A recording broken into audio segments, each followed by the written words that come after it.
no trabalho hoje, será que isso é grave? Você sabe fazer o manejo da síncope no pronto-socorro de forma segura? Vem comigo! Plantoneiros, bem-vindos a mais um vídeo aqui do canal. O assunto de hoje é a síncope, né? Como manejar de forma segura no pronto-socorro. Mas antes eu vou fazer aqueles dois comentários. Sempre checar a rotina do seu serviço. Nunca deixar de falar com o especialista se tiver dúvida ou julgar necessário. Além de, é claro, pedir para você compartilhar aqui o vídeo e inscrever-se no canal, porque mais de 90% das pessoas não são inscritas, então é de graça, dá uma força aí, se inscreve e compartilhe a plataforma do Plantoneiro lá no Hotmart para você ter acesso a todas as videoaulas, protocolos de atendimento e de prescrição e o canal de comunicação direta no Telegram para a gente tirar dúvida e discutir caso clínico semanal ou plantoneiro, o que você não pode não saber. Vamos lá então para a aula de síncope, galera. Bom, antes de começar, eu sempre costumo frisar aqui, a ideia das aulas é ser uma aula prática para você que é plantoneiro, plantonista de pronto-socorro. Agora você é plantoneiro, não é mais plantonista. A síncope, muitas pessoas ou têm medo quando começam a dar plantão, ou elas têm medo, ou elas subestimam o quadro de síncope. Eu já vi muito colega falar, piti, foi só um desmaio, o que está fazendo aqui no pronto-socorro?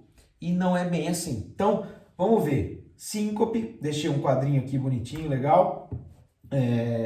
O que é a síncope, né? A síncope é a perda súbita, transitória da consciência e do tônus postural. Então, o paciente desmaia.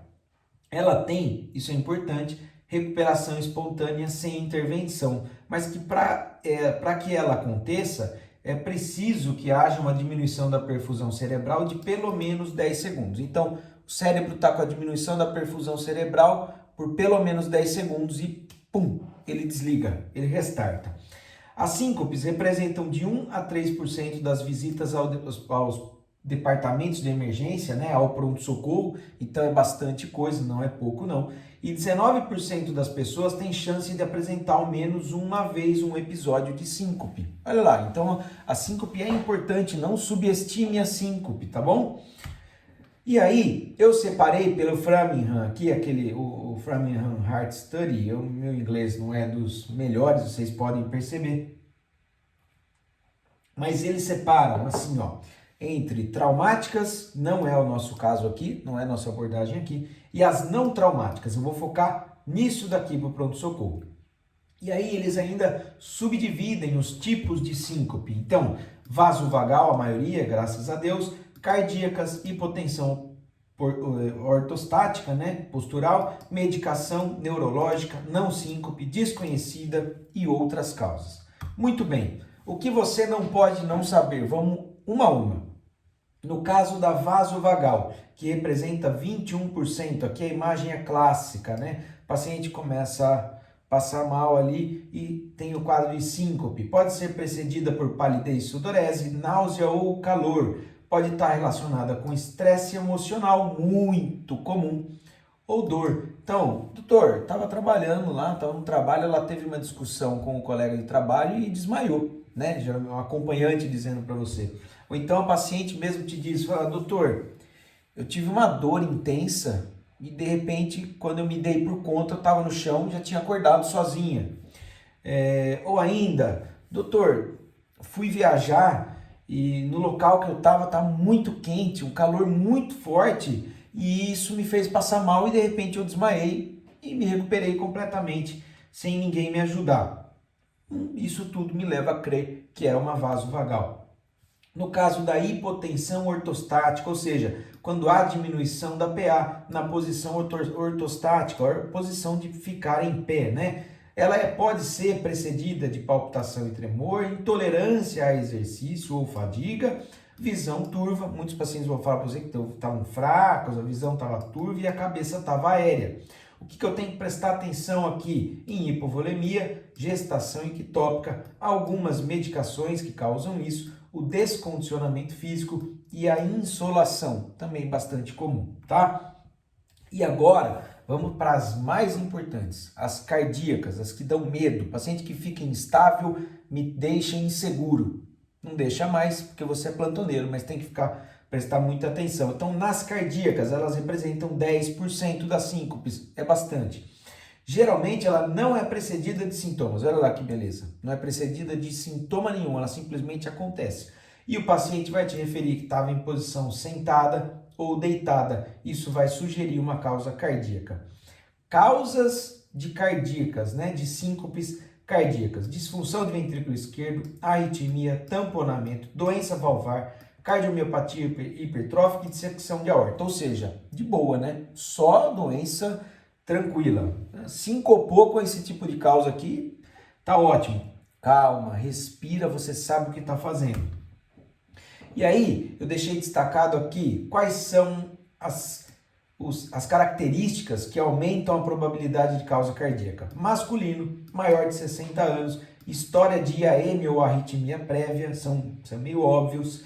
Esforço físico, lembra aí do jogador recente na Eurocopa que simplesmente capotou ali durante o exercício físico, olha lá, uma causa cardíaca. Síncope com o paciente deitado, poucos episódios de síncope, história familiar de morte súbita e cardiomiopatia congênita. As que diminuem a probabilidade de causa cardíaca: o paciente ser jovem, ausência de cardiopatia, alguns gatilhos situacionais, o estresse, o calor, alguma situação específica ali emotiva, síncope que ocorre apenas em pé ou em mudança postural e episódios recorrentes semelhantes. Aí existe também, galera, a síndrome do seio carotídeo, né? O que você não pode não saber? O que é a síndrome do seio carotídeo? É quando há uma pausa cardíaca, o paciente está monitorizado, obviamente, uma pausa cardíaca maior do que 3 segundos ou uma queda da pressão sistólica maior ou igual a 50 milímetros de mercúrio, quando você estimula o seio carotídeo. Muita gente vai falar, mas não pode estimular o seio carotídeo, isso é perigoso. Nós vamos ver lá na frente que não é tão bem assim.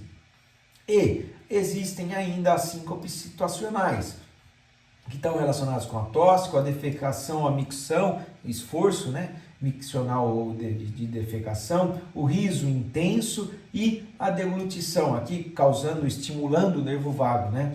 Eu vou contar uma historinha, um parênteses bem rápido. Eu estava no plantão, comprei uma lata de refrigerante, aquela correria, sentei no consultório, fui tomar a lata de refrigerante, tomei muito rápido, ela desceu, o gás desceu com tudo e me deu uma dor intensa no peito, intensa mesmo. E eu só me lembro, eu lembro de ficar meio, pensar, acho que vou, fui. Acordei no chão, tem uma cicatriz aqui, galera, eu bati na quina da porta do pronto-socorro e uma paciente me acudiu. Então, o doutor simplesmente desmaiou, caiu e abriu aqui, ó, abriu um talho aqui na sobrancelha e a colega que estava no plantão teve que me ajudar a suturar. Ficou todo mundo meio assustado, mas foi uma síncope situacional, por deglutição. Engoli ali o refrigerante com muita sede ao pote, deu errado, né? Mas deu tudo certo, não era nenhuma causa cardíaca. E aí, o que é importante? Como é que nós vamos fazer o diagnóstico, né? O diagnóstico é clínico. Nas não traumáticas, eu estou pensando nas 3 principais aqui, na vasovagal, nas cardíacas e na hipotensão ortostática, postural. Então, vamos ver. O que eu tenho que fazer com o paciente que chega com quadro de síncope? Qual a avaliação inicial? A anamnese. A história, muitas vezes, vai ser coletada de um acompanhante. E aí você vai ter que avaliar tudo. Quais eram as situações causais, a atividade que precedeu, se tem relação com a atividade física ou com alguma refeição, se houve presença de movimento tônico-clônico ou liberação de esfíncter, pensando aqui num pós-ictal, numa convulsão, né, num quadro epilético, tá bom? Então, a história, você tem que esmiuçar a história da síncope, ela dá um pouquinho mais de trabalho. Muitas vezes você não vai conseguir tirar do paciente, você vai tirar do acompanhante. E aí, eletro para todos. Adicionem aqui um destro também, tá? Então, eletro para todos. Os outros exames vão depender da circunstância e da clínica do paciente, mas o eletro e o destro 100% dos pacientes, tá bom? Por quê? Porque nós vamos descartar a causa grave. E aí, outra coisa, uma forma de ajudar que eu criei, isso aqui foi eu que criei, avaliação inicial. Uma forma de avaliar o risco é a regra de São Francisco na síncope.